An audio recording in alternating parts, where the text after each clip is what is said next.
Hi, I'm Roy Sorensen from Washington University. And I'm Michael So, Weisberg from the University of Pennsylvania. and we're going to be talking about idealization. And I wanted to frame why I think both of us are interested in this issue.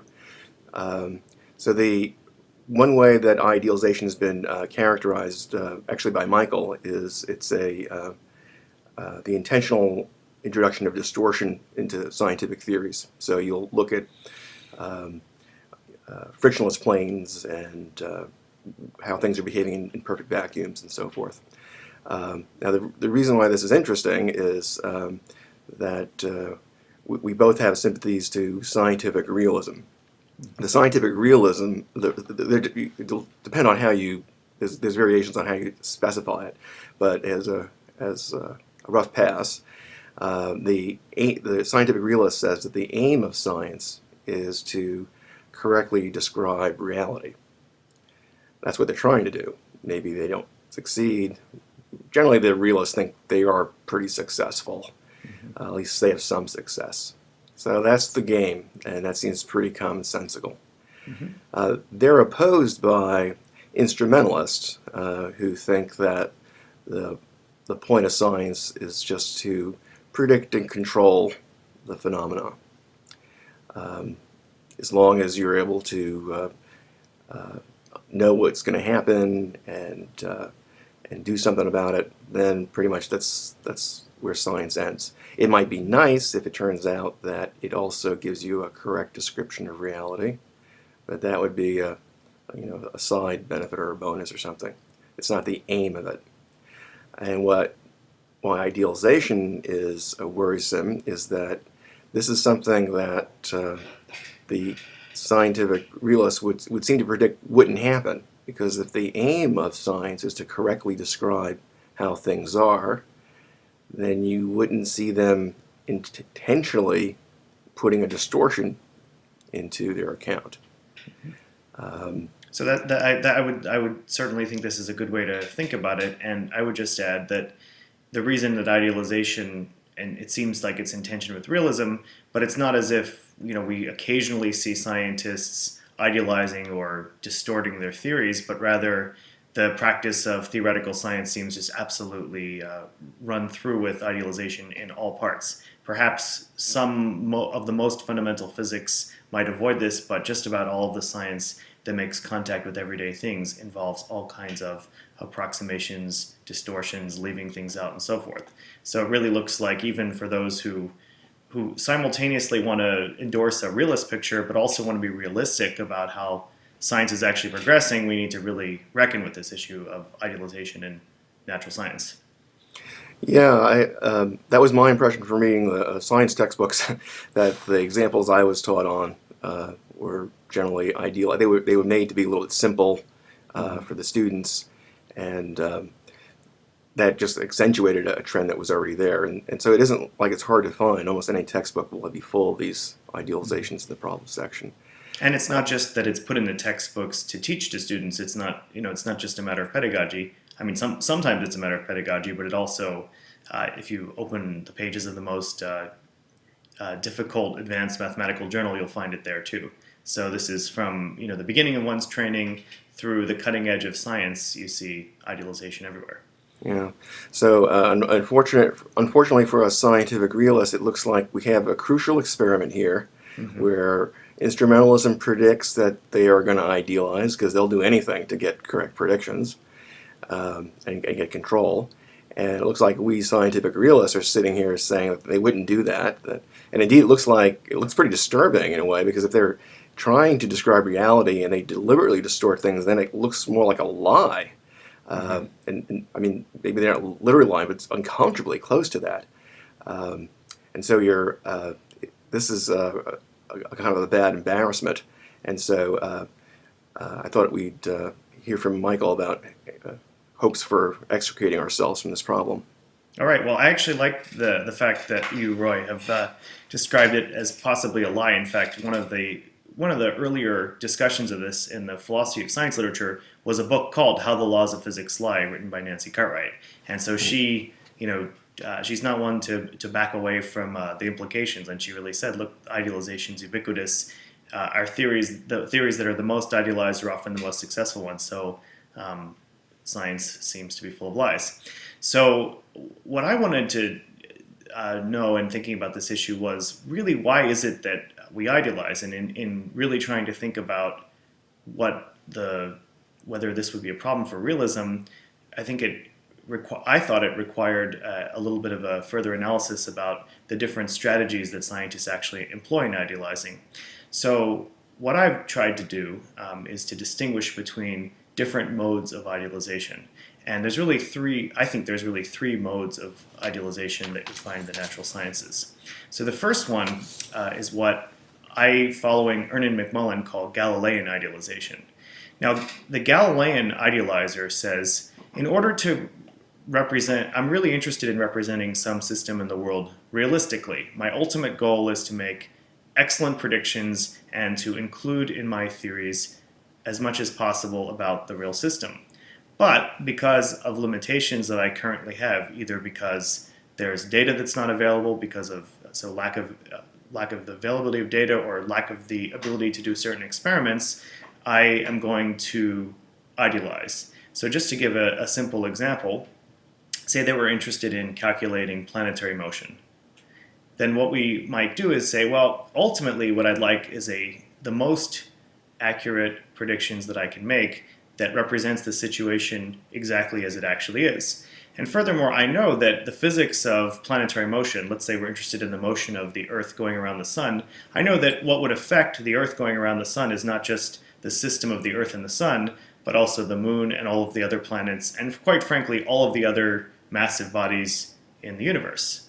So what the Galilean idealizer says is, I start by trying to figure out what I can do to simplify the system so that I can get going based on the data that I have and based on my ability to calculate. So in the case of the Earth going around the Sun, we might just start by simply thinking about the Earth and the Sun and the gravitational attraction between the two of those.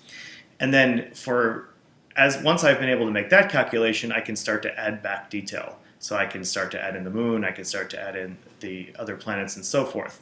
And what the Galilean idealizer does, you might think, is systematically approximates reality. So for however accurate that you want to be, she can tell you how to get there. You might be at a position where we can't get to the next step, but we at least have a recipe for getting to the next step. And so this kind of idealization, which I think you find throughout the sciences, is a sort of pragmatic idealization. It says, I'm only going to represent the system so far for right now because of certain limitations that are imposed on me from the outside. And I think it's sort of a temporary lie that we lie for a little bit, but then we get back to the truth.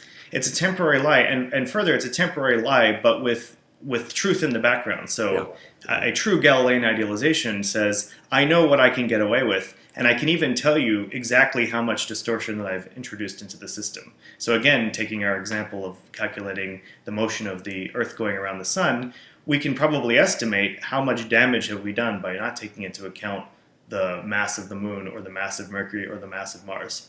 So that's kind of the characteristic of Galilean idealization.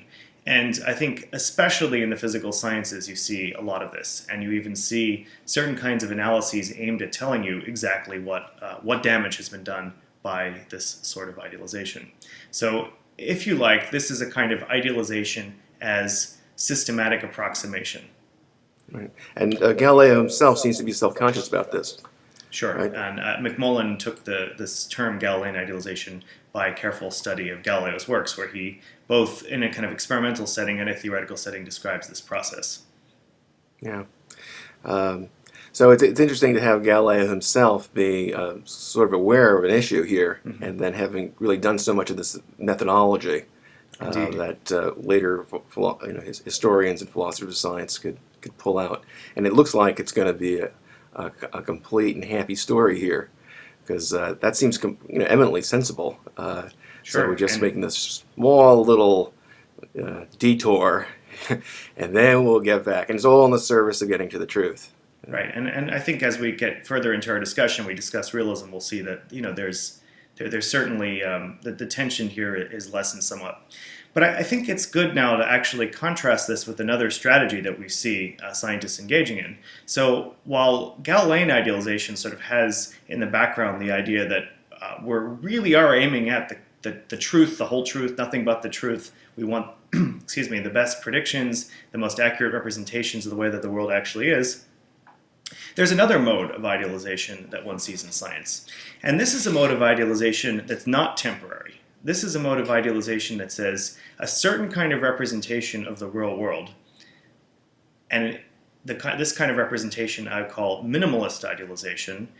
The goal is to actually give what scientists sometimes call a minimal model. That is, a model or a representation of the world that only has certain causal facts about a system. And it's those causal facts that they think drive the behavior of the system, or sometimes they'll say the first order behavior of the system. So if we were going to go back to our example of planetary motion, we might say, what's the most important factor in determining how the Earth moves around the sun? And in that case, it would just be the Earth and the sun, and all of the other factors we could treat as just what scientists sometimes call perturbations, small changes to that system.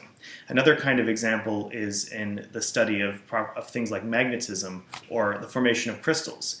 And it turns out in systems like this, you can describe a minimal model that consists of a series of particles along a line that are in one of two states. And this is called the Ising model. And scientists sometimes argue that this model, it describes the fundamental causal structure that's responsible for the behavior of the system.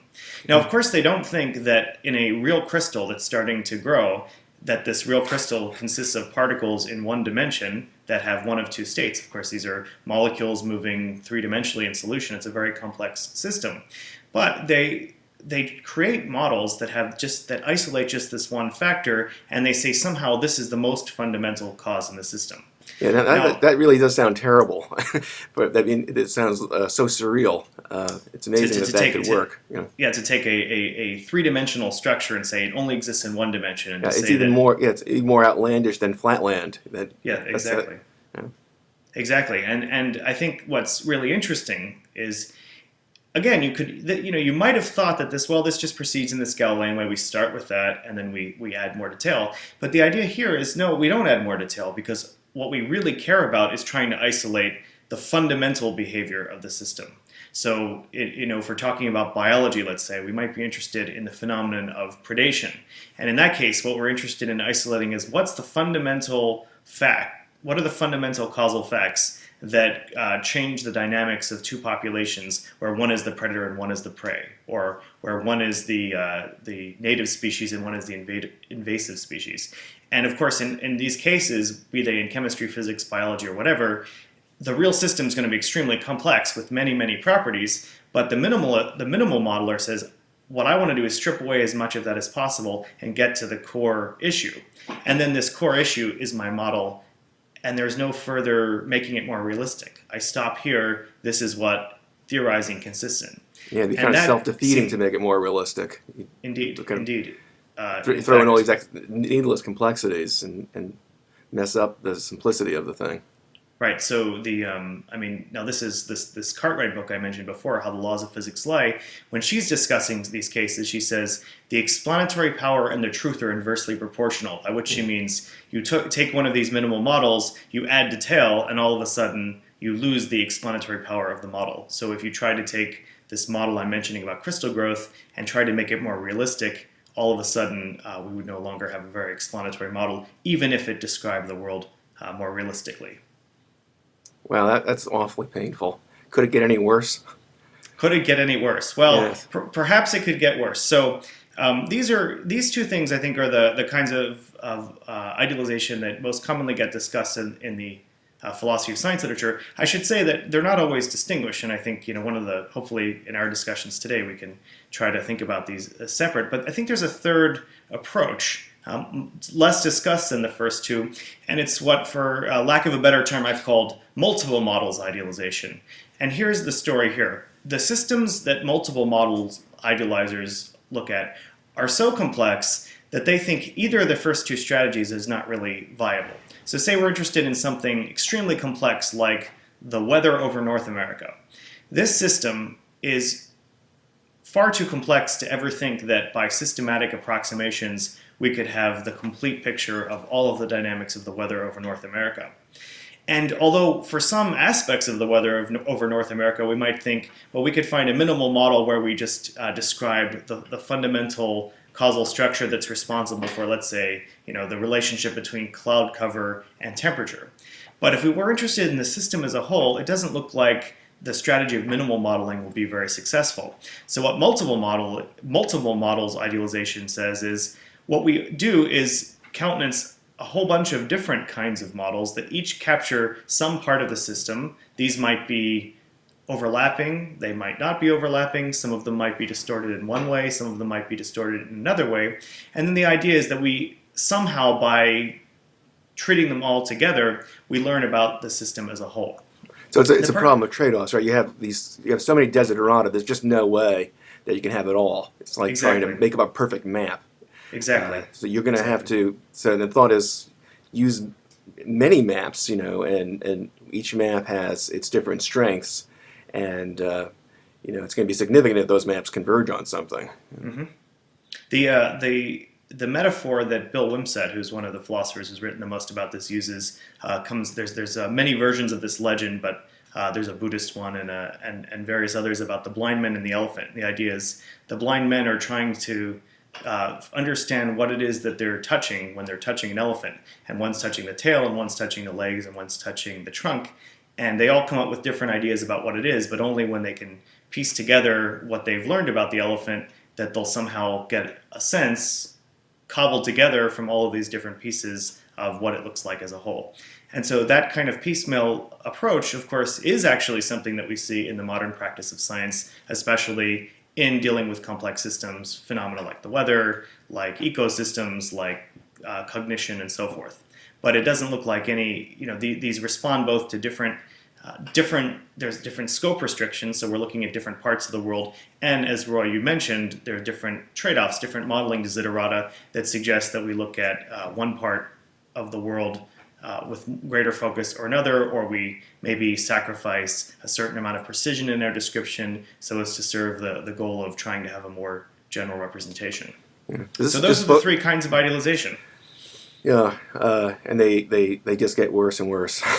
You mean worse and worse if you're a realist, but yeah, that's right. And they get better and better if you're an instrumentalist. It looks like, or maybe a perspectivalist. Why doesn't that last one, for example, give heart to a Nietzschean? They're just different perspectives, and that you just can't get the whole truth. And well, I think that they would if you're a perspectivalist. Then that would be the kind of case that I would look to actually try to defend such a view. So then why aren't you? I think we can save the day, but okay. So I'm ready for some relief. What do you suggest? Well, okay. So here's my take on the situation. So the anxiety that you're referring to, of course, is, well, can we still be a realist? Because for whatever reason, some of our friends, Roy, might think that this is bad breeding, but I like to think it's good breeding to be a realist. Mm-hmm. I suspect this is because my first life as a scientist was an organic chemist, and it's probably not true that there are no atheists in the foxhole, but I don't think that there are any anti-realists who are organic chemists. So and also the people that are like flying in a plane, I feel like you've got to be a scientific realist to be confident.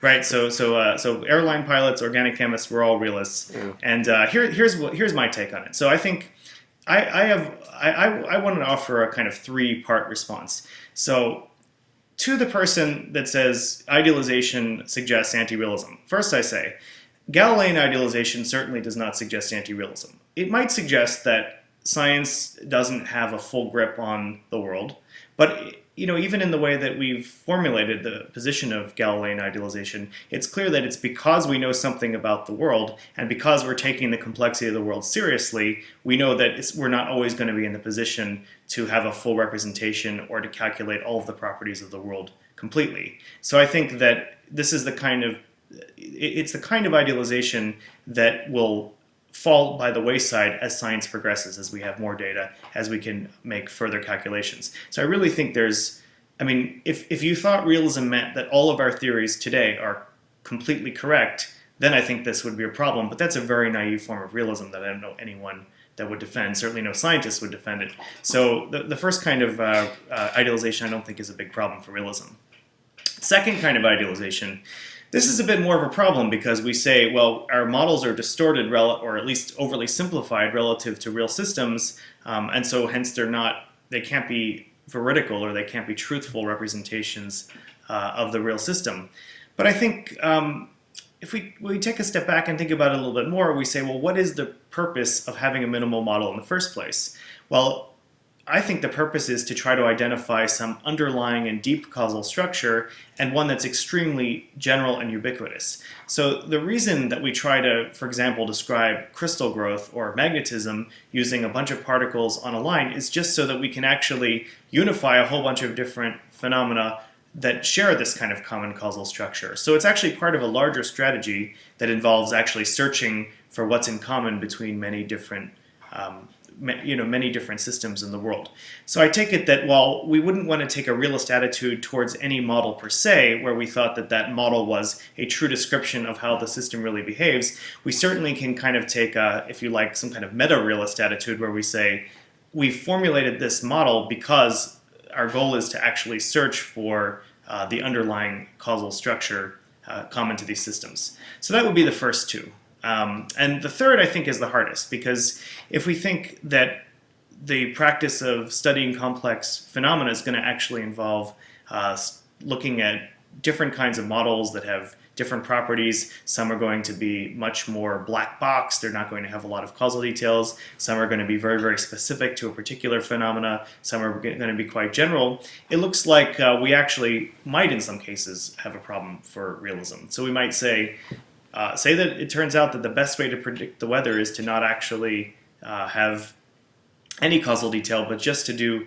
a statistical analysis of past weather patterns.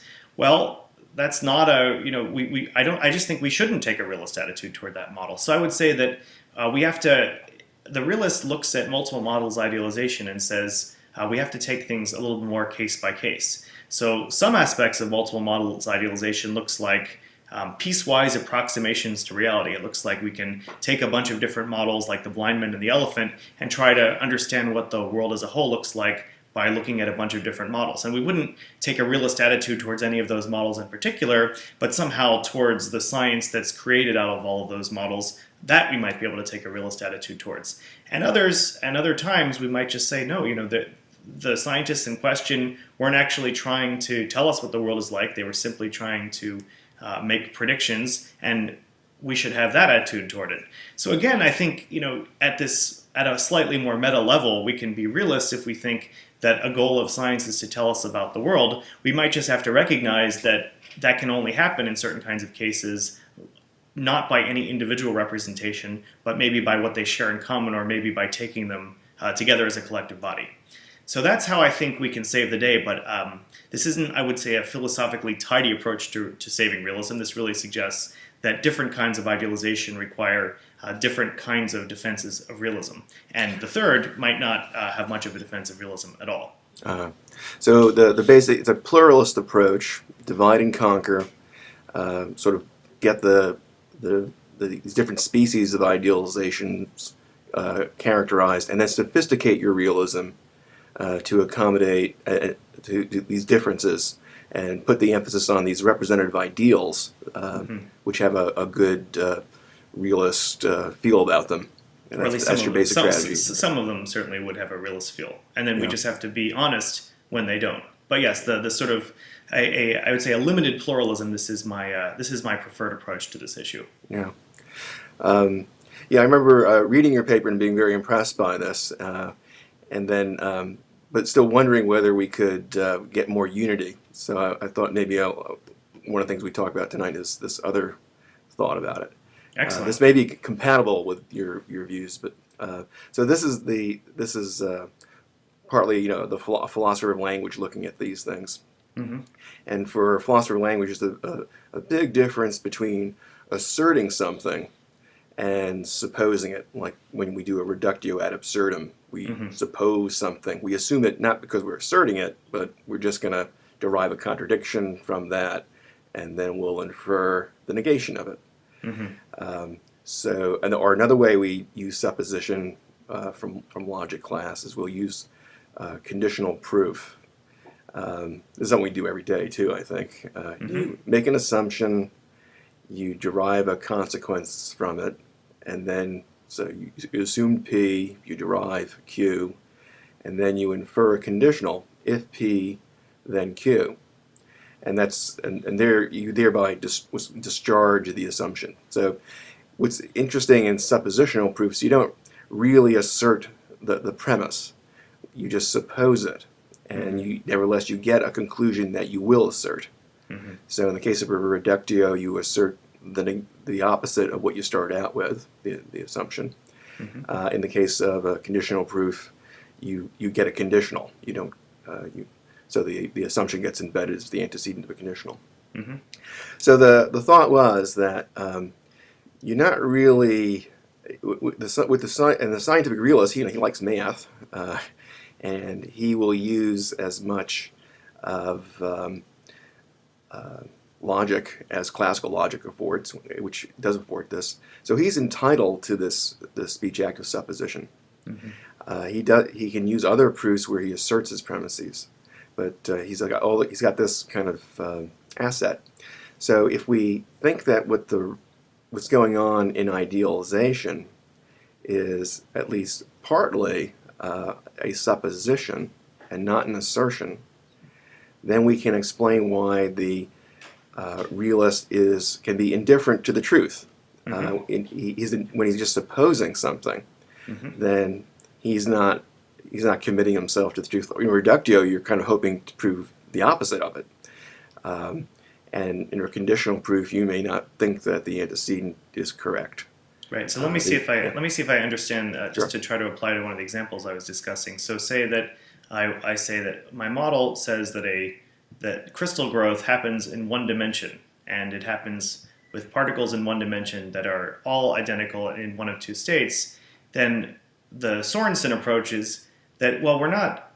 It looks like this is just this terrible, distorted picture of reality, but actually, although it's a distorted picture of reality, it's not as if the scientist is saying that this is what I take reality to be like, because she's not asserting anything. She's just saying, suppose reality was like this, then what would follow from it?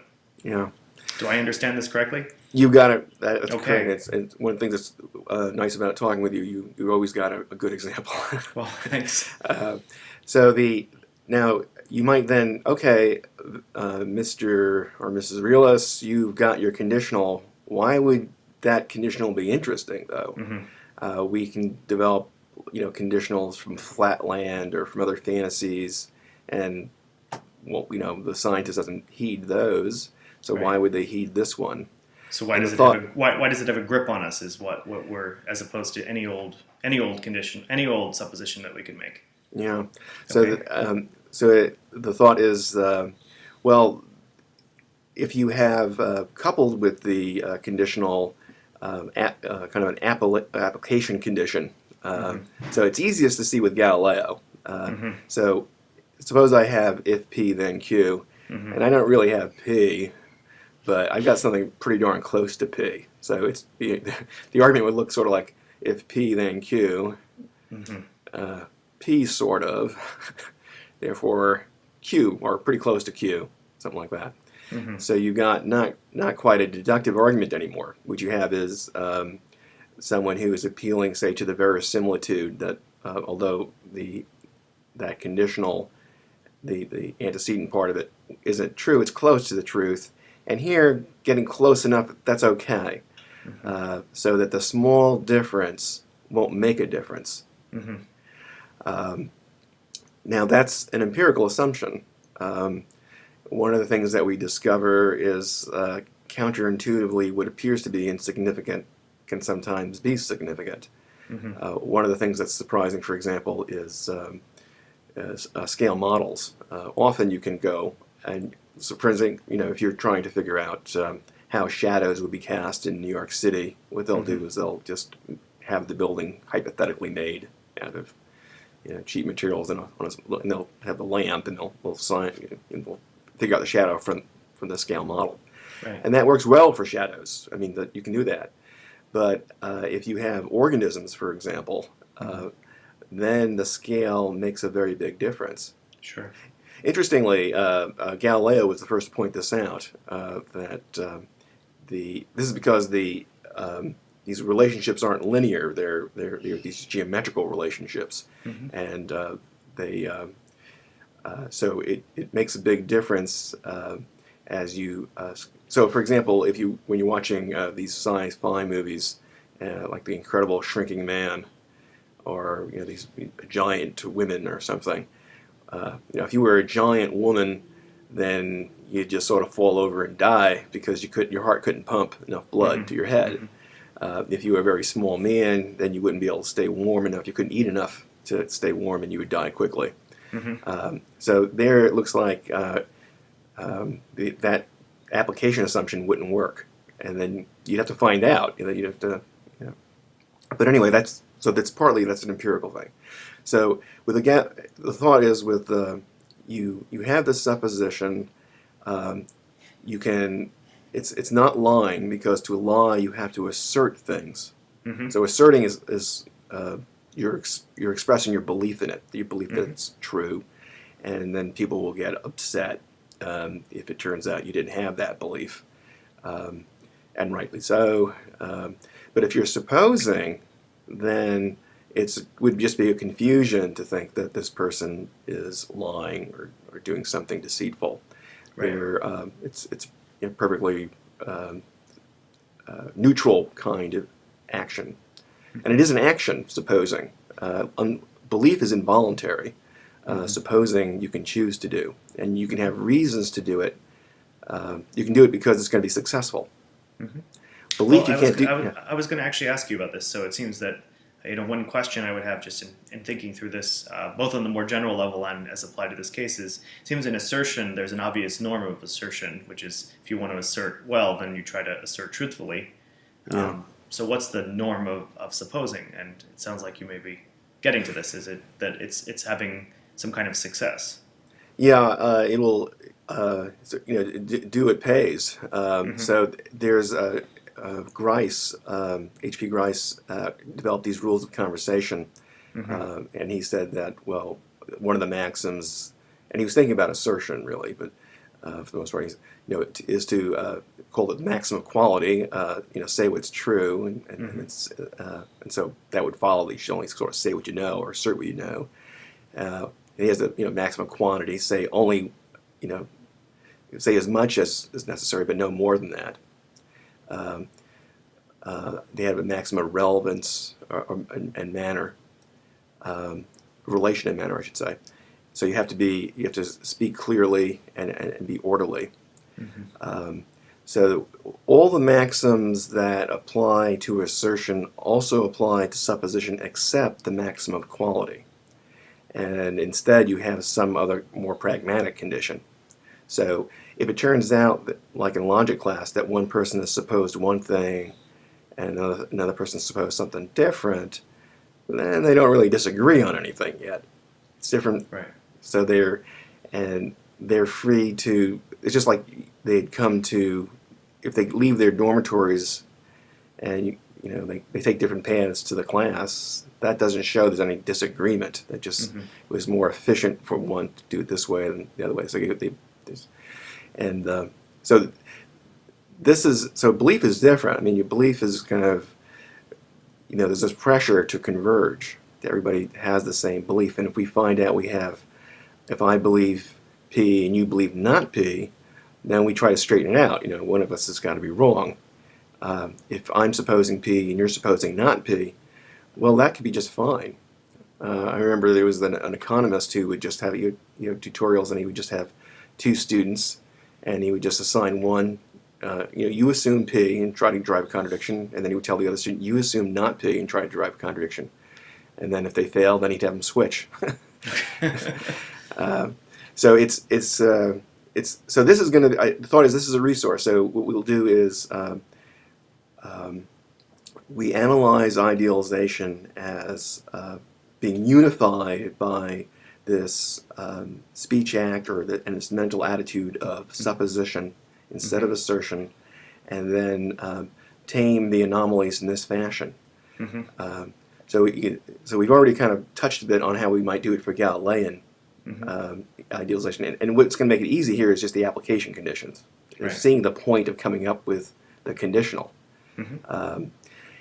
Then it's a bit more difficult for the minimal modeling because it's surreal, and then I think that there you need this longer story as to why were people content to develop to work with these conditionals, Mm-hmm. and the story in your paper, for example, where you're referring to many other people too who are, we try to use you find the most potent variables involved, and you're going to concentrate on those. Then you've done all this background work to explain the success of this kind of reasoning. Mm-hmm. Then the next challenge is the multiple modeling, and here I think this is where the suppositional stuff does the best, because supposition tolerates this inconsistency. Mm-hmm. If And it can be the case. I mean, I didn't really mention this before, but I think that's one of the most striking things about multiple models idealization is they literally can be incompatible. When I was talking about the blind man and the elephant, that suggests everybody just has a piece of the story. But the idea here is, I think it's true that the piece of the story, each piece can involve a different distortion. If you actually try to put these all together, conjoin them together, you might actually literally have a contradiction. And so, Yeah. right, it seems I can start to see how supposition could help us. But I think you were going to tell us. Yeah, so we have so I can, like with the economics students. I can assume. Sometimes you just assume P, and then you assume not P, just to show that P is irrelevant. You're free to do that as well. Of course, when I say you can tolerate the inconsistency, I mean between separate suppositions. Having the inconsistency develop inside one supposition with subordinate, that would be bad. Mm-hmm. But you can do parallel suppositions that are incompatible, and you know they're incompatible. Then so the thought is that you've got the realist in a position to explain why not only you can have inconsistency, the other aspect of it, incidentally, is that why you get to be so confident in the supposition. Right. With beliefs, it's kind of in a matter of degree.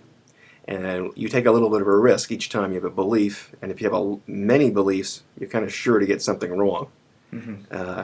With supposition, since you're just you're just assuming it's true, you're not assigning any. You don't have to assign any degree of probability. It just Mm-hmm. you get to just assume it. You have to discharge the assumption. You don't get to keep it. But you're operating like you have this probability of 1 on it, and you're just Mm-hmm. sort of developing the consequences. And so the idea that you're kind of in charge, and there's no problem in if you say suppose P, and they say, well, how do you know that P? Mm-hmm. Well, they didn't sort of get the point. You weren't saying that you learned it through testimony or even that it's true. Mm-hmm. It is so there's no. So epistemology, the theory of knowledge. So if you say something, if I assert something, then you can ask me, how do I know? And I'm Mm-hmm. supposed supposed to back it up. Mm-hmm. If I'm supposing, then that question is inappropriate. So this means that incidentally, this will give us a difference between make believe, because if I'm telling a story, I'm pretending to give you testimony.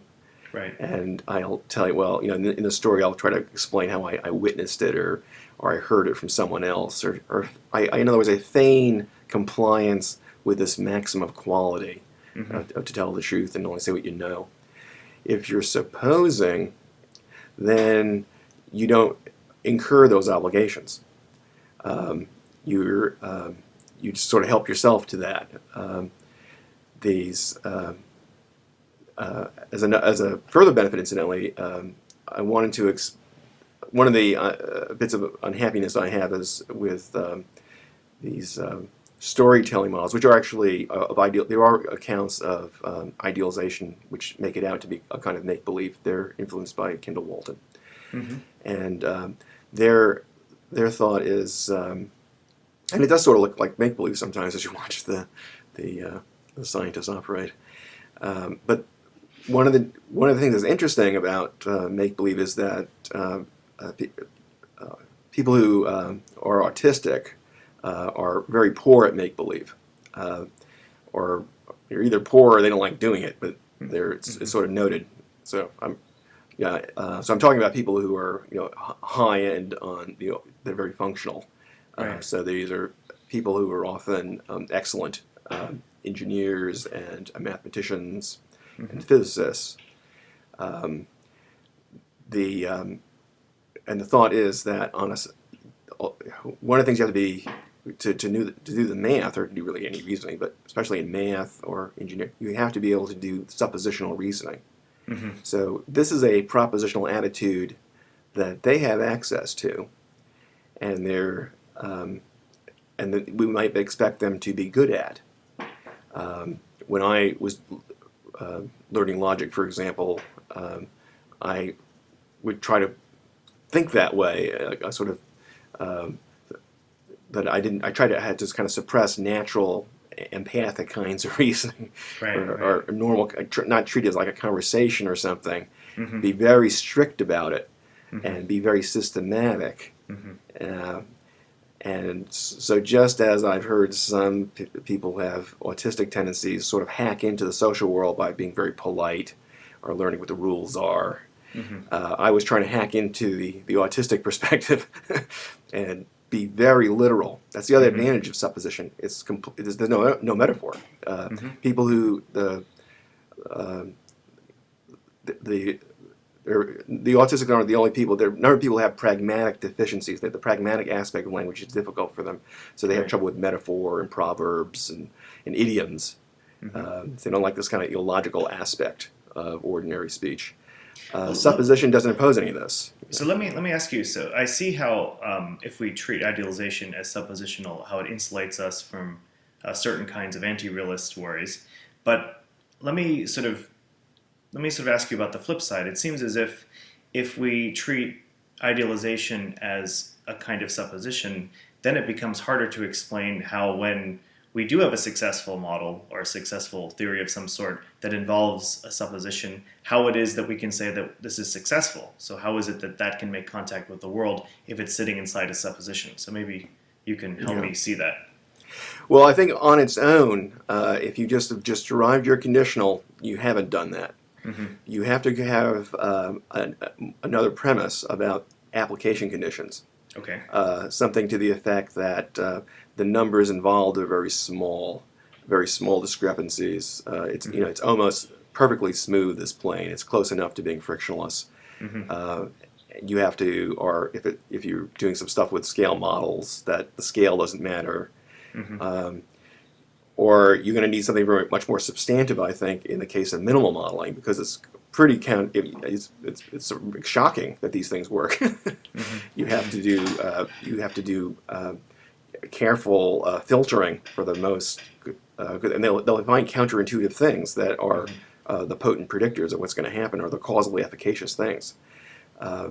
So you need both those things to get anywhere. So Okay, so and just to maybe make some connections between literatures, so what you're calling application conditions, I think a lot of people in philosophy of science would call something like an account of the model world relation. So, and people usually point to things like it could be either something like a similarity relation, or it could be something more model theoretic like something like isomorphism. So we need still to have a theory about that, and we might even have one that involves appeal to the pragmatics, saying which factors are the ones that somehow have to be mapped between model and the world, and to what degree.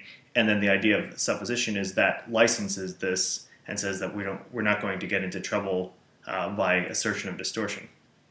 yeah. So as far as the thought is it's always a bit of a risk on the application stuff. Mm-hmm. But remember, we were saying that it was the aim of science to describe reality, and in our conclusion, once we have gotten our conditional and we've gotten our application condition, we are asserting the conclusion, Mm-hmm. and we did assert the conditional. So we're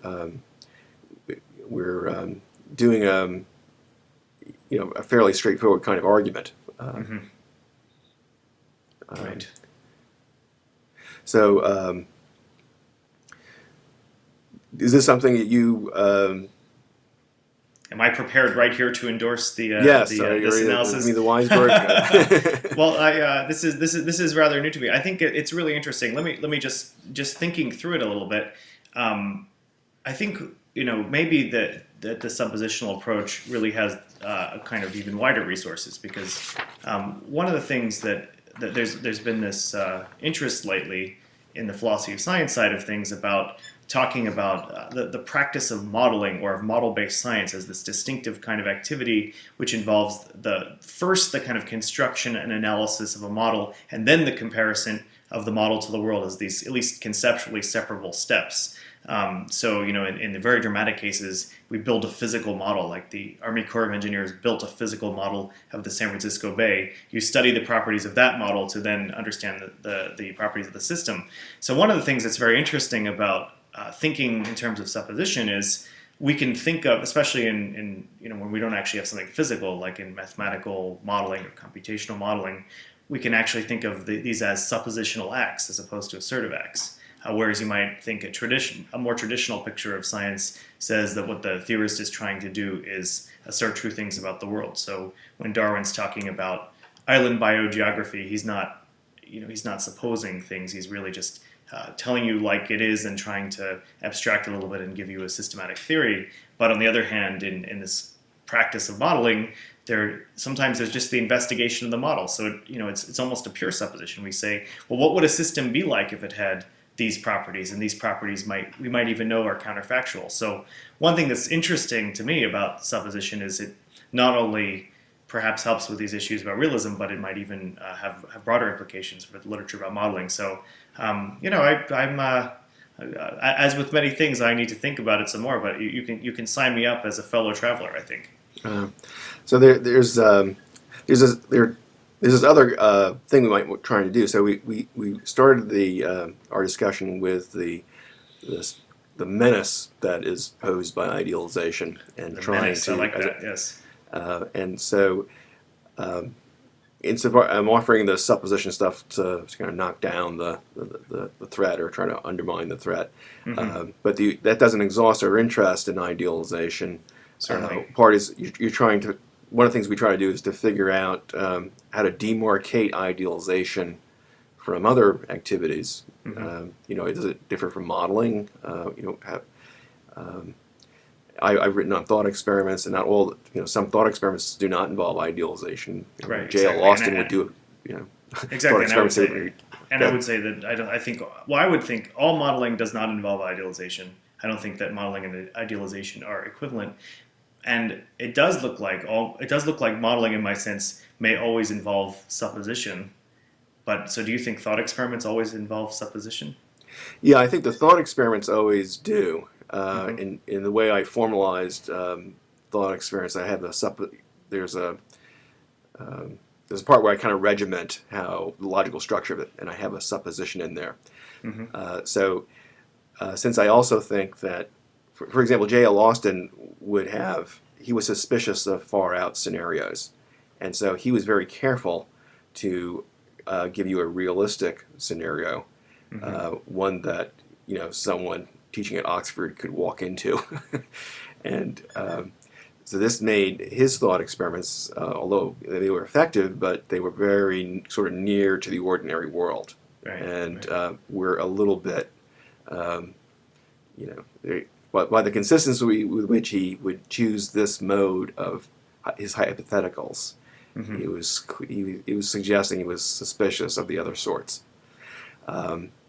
So there is some supposition, even in supposing things are a little bit different. Suppose my computer was a little bit bigger or something like that. It's not a big Right. deviation from reality. Right. Generally, when you think about idealization, you think you're going for something a bit more dramatic. Mm-hmm.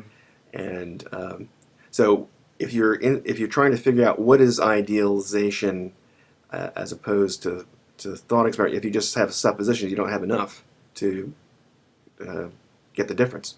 Indeed, because it seems that idealization at least requires something that's counterfactual, but also then I think you can and hence you're sort of hence it's going to be a distortion relative to the way that the world actually is. But I think that it may be less important in thought experiments, but it's very important in I think theoretical science, that sometimes you can just create a model just to see what its properties would be, even if you know that couldn't the system couldn't exist in the world. So, for example, you could have a mathematical model of a perpetual motion machine, and you might actually make this model so that you can understand why the existence of a perpetual motion machine would violate the laws of nature. So it seems that if you take this to be a supposition, then there's no problem. Otherwise, if you think you're asserting the existence of a perpetual motion machine, then it looks like you're asserting the existence of something you know can't exist. So I think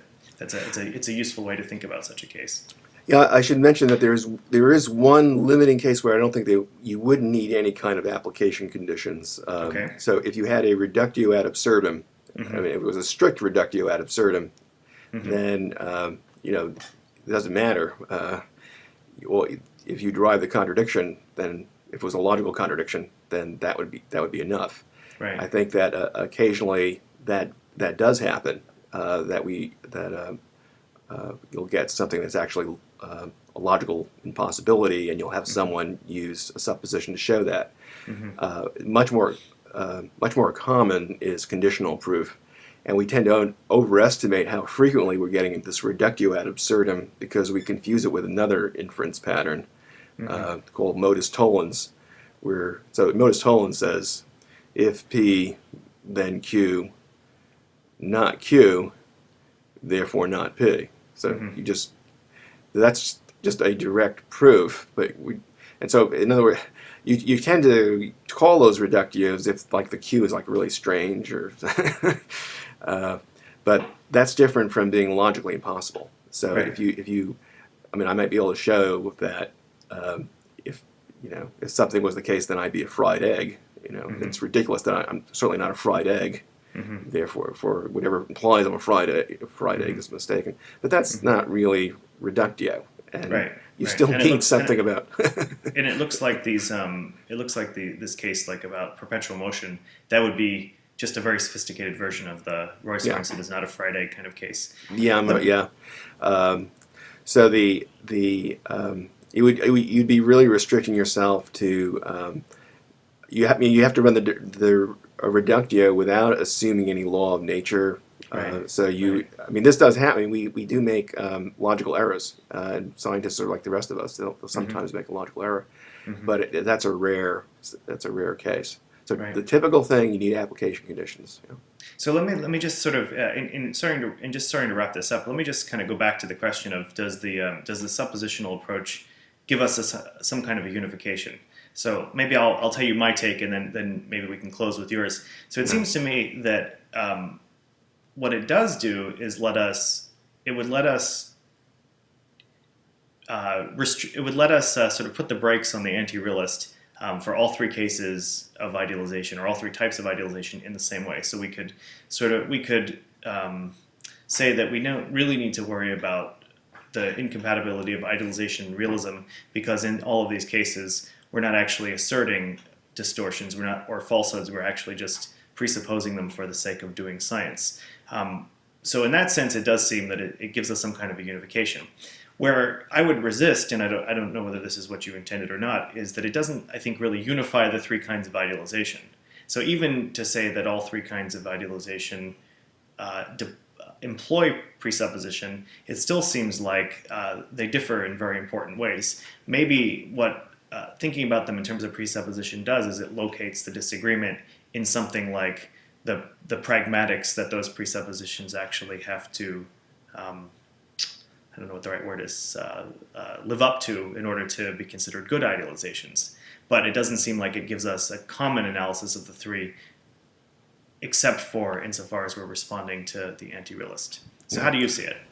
Well, I think you do have one common element. You have supposition running through all these cases. And pretty much it's a conditional proof kind of stage of an argument, and that's the part that looks the same. Then the question is, I think what you're concerned about is this variety of application conditions, and that looks like that's quite a bit of substantive work that has to be done there. Mm-hmm. The other thing that's relevant to this, incidentally, is that I think that there's this interaction between the application conditions and which kinds of suppositions you're going to be interested in. So Mm-hmm. it isn't like you stand on Mount Olympus with your supposition and then the people below scramble for the application conditions to bring it down to the valley. What happens, frequently, I think it's the other way around. You've got people knowing stuff about application conditions and then realizing that certain kinds of suppositions are going to be good enough, uh, and so it's a bottom-up kind of approach. Mm-hmm. It will. I think maybe another kind of concern you have is that it may not be sufficient. It seems like your supposition gives you something that is a continuous thread, but you may wonder whether that's what's essential, because I was already admitting that it's also running all the way through thought experiment. Right. It Exactly. runs through a much. So is And there possibly something all the way through modeling as well. Yeah. So, is it something distinctive? Is it kind of getting the essence of the thing? That's the issue, and Yes. maybe that's something for me to work on. Yeah, or I think we'll have to. The hour has gone quickly, so we'll have to have part 2 of idealization and modeling and supposition. But it was really wonderful to talk to you about this, and I look forward to continuing the conversation. I had a good time too, Michael. Have a good evening. All right. Well, have a good evening.